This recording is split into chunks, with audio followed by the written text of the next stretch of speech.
this is that getting a CFO to sit there and listen to this is well nigh impossible. Getting you people to sit here and listen to this makes us feel awfully good, and you've been very generous. But we want to turn over to a different way of addressing this. So what we're going to start now is a little role play. And I am joined, and I'm pleased to be joined by some of the real high thinkers in this field. First of all, we have Ty Sagalow. Ty is the former chairman of the chairman of the board of the Internet Security Alliance. He's the former COO of the largest insurance company providing cyber insurance, a frequent writer and lecturer on cyber security matters, not just cyber insurance, and was the chair of the Financial Risk Management Project with ANSI and ISA. We have Ed Stull, who's the Chief Technology Officer from Direct Computer Resources. And finally, we have Tom Jackson, who is a partner at Phillips Nisor in New York City. He is chair of the firm's technology practice and a frequent speaker on cyber and information security. So what we're going to do now is move from this really boring PowerPoint presentation into something that we think is a little bit more fun and might illustrate some of the principles that I tried to just run through. So what we're going to do is role play what would happen in an organization that maybe had not followed the financial management of cyber risk formulas, and all of a sudden they had a massive breach. And you can just imagine what will be going on in the boardroom as they meet. But Mr. Sagalow is going to play our Chief Executive Officer. Tom Jackson will play our General Counsel. Ed Stull will be the operations guy, the Chief Technology and Chief Information Security Officer. And I will be playing the communications and human resources person. I'm multifaceted, and we could only fit 4 people on the platform. So with that aside, let me introduce Ty, and we'll move to our role play, after which time we'll have an opportunity to ask some questions.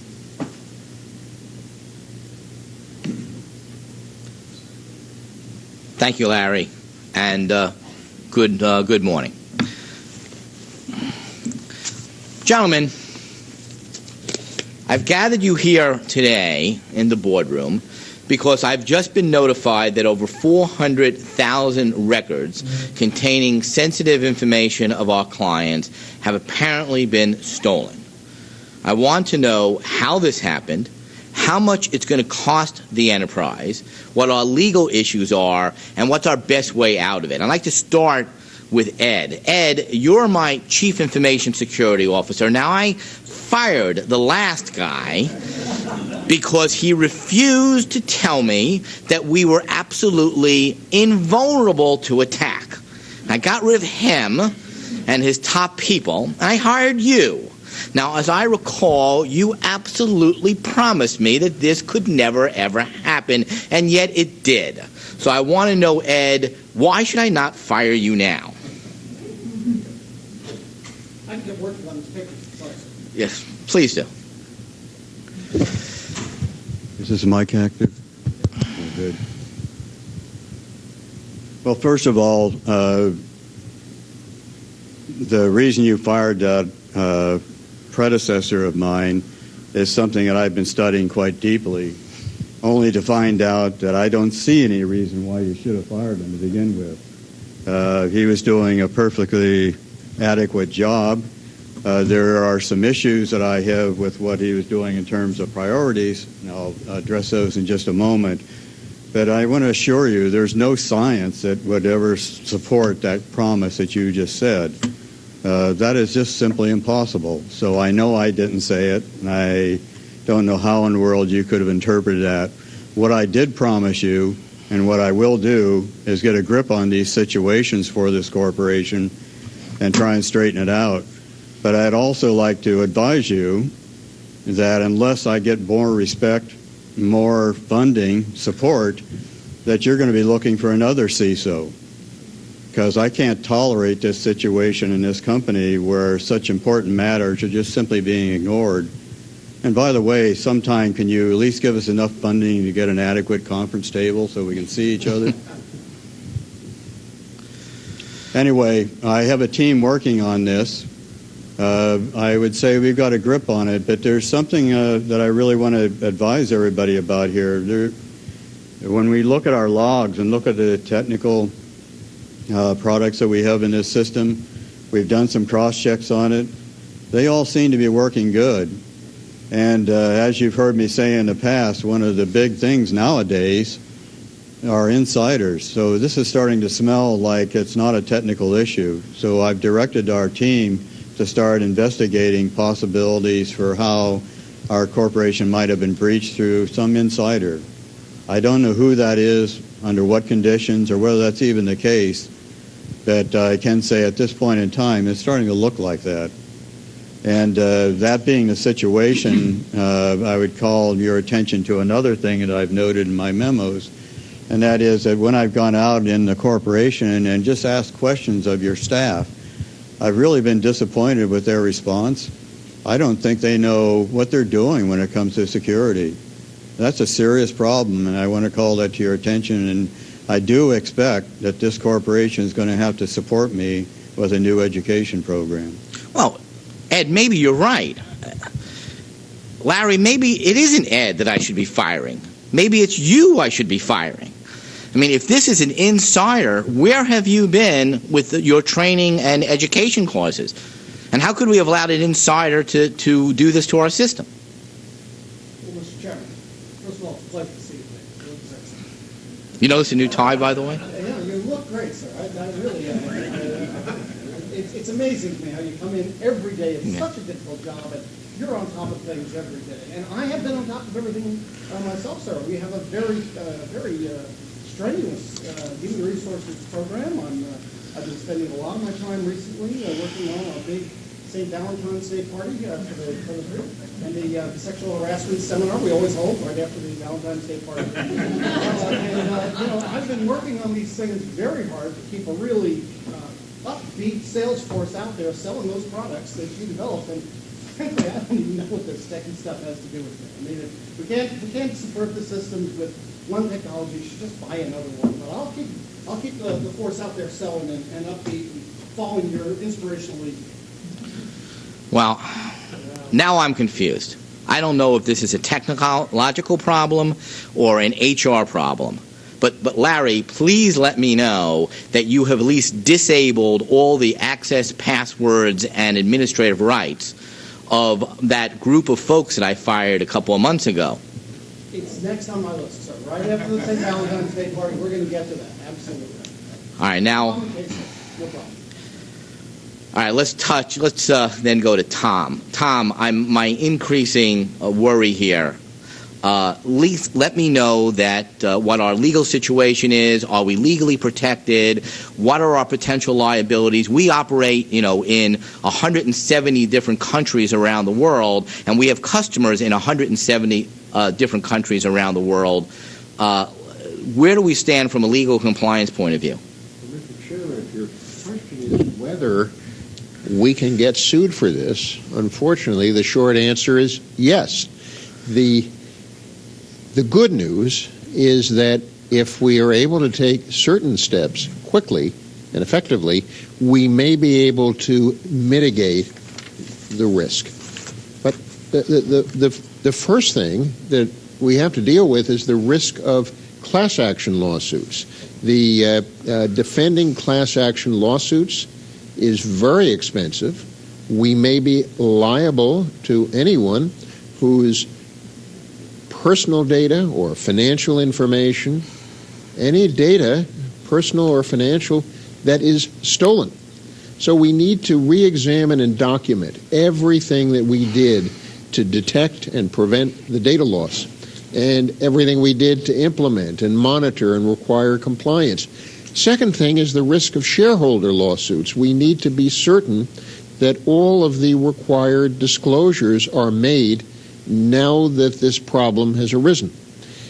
And we need to take a very hard look at what needs to be done and what reasonable safeguards were in place and whether we were sufficiently prepared for all of this. Third risk is that state attorneys general may investigate the breach, and they may, if they find that there was harm done to consumers, they may proceed with enforcement actions. The same is true of the federal agencies. So we need to cooperate and be forthcoming. The fourth risk is that customers and suppliers may sue us, and these are customers and suppliers who depend on the operation of our systems. And lastly, there is the risk that our handling of personal identifiable information and sensitive information may have run afoul of the laws of other countries. Now, the European Union is particularly strict about this, and in France, for example, the unauthorized access or disclosure of private information is a crime. And from some reports, it has been treated as a capital offense. So, Mr. Chairman, I suggest that you cancel the vacation that you've been planning in the south of France. Now I'm really upset. Jenny was really looking forward to that vacation in Nice. That's the most disappointing news of all. I can top that for you. Well, we were thinking of then going to Italy. Am I okay if I go to Italy? I'm afraid that Italy is the second strictest country in the European Union. If the police will let you out of the country. No, we've got some serious problems here, sir. This situation, I've been looking at Texas from my staff, and there's no indication that there's a technical problem. This is something that's happened somehow or other inside the corporation. And I'm really leery right now about the training aspect. I don't think now's the time to be worrying about training, but I want to bring up the fact that there's something wrong with our staff, and we're going to have to find out how this actually happened.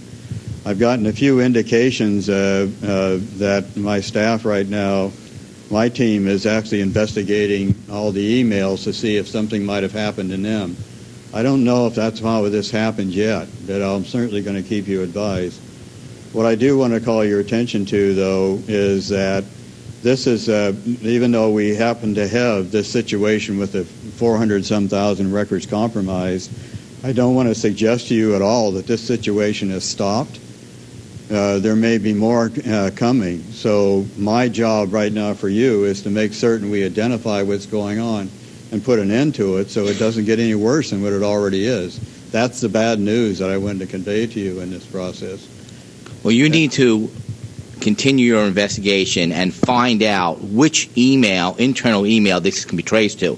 And I'll tell you right now that whoever this is traced to, I am going to fire by the end of this afternoon. The other thing that I'm hearing from you, Tom, is that the importance of communicating to our customers. Now, Larry, we have a call center set up for that, don't we? So that we can get this message out to our customers right away. Almost, sir. We have a plan for a call center. It's on the boards. We have hired your brother-in-law, outside consultant, who's doing a bang-up job. Oh, yeah, thank you. And he is back. Once that drinking problem got under control, he's really done well. Yeah. And he's got a proposal that is ready to get on your desk, I'd say first thing Monday morning. So we'll be on top of it. Well, all right, hold on. Yes. All right, tell him to hold. I just got a phone call from the New York Times. They're running an article first thing tomorrow morning on the breach, and they want to know what we have to say about it. Tom, let me start with you. What do I say to the Times? Mr. Chairman, I'm afraid there's only one answer under these circumstances, and the answer is no comment. Don't answer any questions from the press. All right. Well, then I'll Larry. That won't work. I know Billy at the Times. Is this Billy? Yeah, yes, it's Billy. Been a great friend of ours. He really pumps that. Puts out the press releases. We got to be a little bit more responsive to Billy. I mean, I think he's a good guy. He'll just tell him what happened. He'll lay it out. Gene, tell Billy I'll get right back to you. Go ahead. Tell him directly what happened. Don't leave anything out. Be transparent, I'm sure that their shareholders will understand. So I have my general counsel telling me to say nothing, and my head of corporate communications saying to me to say everything. meanwhile, we haven't gotten to the bottom of this. Ed, has that email been traced yet? Yeah, in fact, there's something here that we're trying to find out. There's a lady that we're finding in the email that you have been in communication with. And mind you, I don't know what all that's about yet. My staff is investigating it. I wanted to give you a heads up on that in case you want to take some special action in that regard. I don't know what role that person has yet. And my staff is asking me to give them another couple minutes, and they're going to figure out what's taking place here. But there's something connecting this lady to this Valentine's party too. I don't know where all this is going. Do you know anything about it? I remember, vaguely giving a speech last year. There was this particular woman that sent me an email. She thought the speech was great. She was highly interested in what I was saying, and we got to be. She was very interested in me. How old I was, where I lived. For some reason, my mother's maiden name, I couldn't figure that out why. But she seemed to be very, very, very nice. Sir, before you go any further, that person you thought you were talking to, my staff just advised me, was not that person. They did some internet tracing, and it traces back to an out-of-country address. Right now, they're trying to identify who that's associated with. So whatever conversation that you were having with them, or with that lady, was not with that lady, it was with somebody else. Can you tell us anything about that conversation that we might be able to use?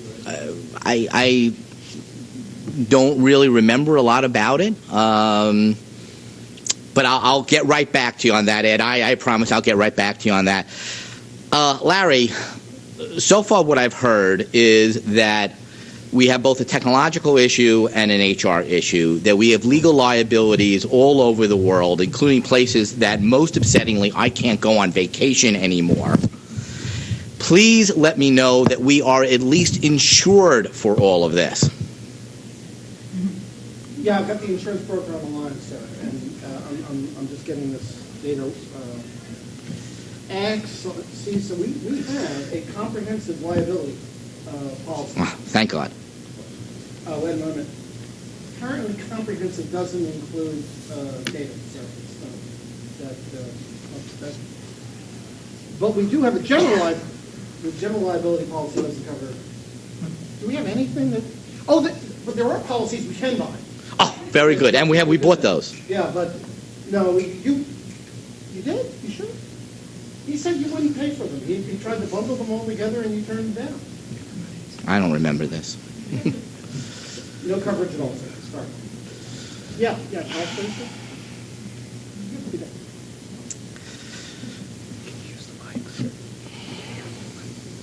Well, this is extremely upsetting. What I've discovered in the last 20 minutes or so is that as a combination of a failure of technology and HR and some perhaps less than wise behavior by some of our more talented executives, we have a huge breach that is now causing a public relations problem, a legal problem, and a reputation issue. And that's worse, we're not insured. There is one theme that I have heard from each of you, which is blaming each other. Ed, you see it as an HR issue. Larry, you see it as a technology issue. Tom, you're hiding behind failures for me to approve proposals necessary to do the legal work, and we don't have a call center, and we don't have the right insurance. Now, the reason why all this happened was each of you were acting within your own silos. Each of you gave me a proposal for an amount of funds necessary for you to do the job that would help secure our company from your point of view only. When I added up all of these proposals, it was more money than we made in the entire year. Instead, what should have happened was each of you should have worked with each other, seen our network security issue not as an IT issue, not as an HR issue, not as a corporate communications issue, a compliance issue, or an insurance issue alone, but all those issues, and take an interdepartmental, interdisciplined approach to network security. Now, I'm going to call up Billy and tell him what we know, nothing less and nothing more. But in the meantime, I would like you to do what you should have done, which is go into a conference room, work together for a single financial proposal that this company can afford that meets the needs of each of your departments, and put something on my desk that I can actually sign. That's what I'd like you to do. I'd like to do now and come back to me this afternoon with a proposal. That ends this meeting.